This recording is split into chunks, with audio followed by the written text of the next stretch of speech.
Coucou les amis de partout. J'espère que vous allez bien dans votre confinement, que, ma foi, vous gardez confiance en vous-même, parce que c'est grâce à vous-même que vous allez vivre. C'est pas grâce à toutes les béquilles qu'on est en train de vous proposer, hein. Rassurez-vous, le coronavirus, il ne sera jamais éradiqué. Il sera comme tous les virus, depuis la nuit des temps. Il va traverser, il va même se renforcer d'année en année. Vous savez, vous connaissez déjà la grippe, hein? Et puis on étudie plein de vaccins, et puis l'année suivante, il faut recommencer. Enfin bref, c'est sans fin. Il y a mieux à faire. C'est ce que j'essaie de vous montrer. En survie, on n'a pas besoin de toutes ces béquilles-là. On stimule les voies motrices extrapyramidales. Les neurologues sauraient mieux les expliquer que moi-même. Je ne suis pas neurologue. Je suis expérimentateur.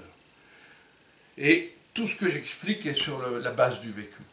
Donc, on a vu le déblocage du plexus solaire. On a vu l'assouplissement de la colonne vertébrale, où on commence côté gauche. On a vu l'excitation du bulbe rachidien en fermant bien les deux yeux. Et bien là, on est dans la quatrième phase, c'est-à-dire celle où on ne fait rien. Le professeur Tsuda, son premier ouvrage en 1973 était le non-faire. Lui, il savait pourquoi il avait utilisé ce titre. Et les psychiatres savent aussi la valeur du non-but, du non-faire. Mais la plupart des gens ne connaissent pas le non-faire. Le non-faire, c'est justement d'arrêter de gamberger. Il n'y a pas à se lancer dans des travaux d'ascèse. On n'est pas ni dans du bouddhisme zen, ni dans de la méditation. On n'est dans rien de tout ça. On laisse faire les choses. Comme un nourrisson laisse faire.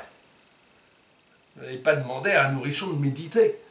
Donc le nourrisson, il est capable de laisser faire les choses. Eh bien, soyons capables, nous aussi, adultes, de laisser faire notre cervelet, notre hypothalamus, notre épiphyse, pour ceux qui connaissent un peu, notre glande pinéale. C'est elle qui travaille tandis qu'on garde les yeux fermés. C'est pour ça que pendant ces 10 minutes, que vous employez la position que vous voulez. Vous êtes dans un avion, vous êtes assis sur votre siège d'avion. Vous êtes là, ici, dans un petit dojo de fortune, vous êtes en position à genoux, comme moi. Ou alors, vous pouvez être debout, si vous ne pouvez pas vous mettre ni à genoux ni assis. On peut déclencher le mouvement générateur debout, bien sûr, avec un peu d'expérience. Alors, si vous gardez ces yeux fermés, eh bien la glande pinéale va faire son boulot. Si vous ne savez pas ce que fait la glande pinéale, allez sur Internet. Là, au moins Internet sert à quelque chose. Allez voir le travail que déploient nos meilleurs copains. Hein? L'épiphyse, la glande pinéale, on en a besoin pour nous régénérer pendant le sommeil, y compris pendant la moindre petite sieste. Nous, dans la marine, nous savions ce que c'était qu'une sieste de 5 minutes seulement. Quand je vois des gens qui ont besoin de faire 2 heures de sieste, il n'y a pas besoin. 5 à 10 minutes, on part à des années-lumière. Mais encore faut-il être capable de pratiquer dans le non-faire, de ne pas gamberger.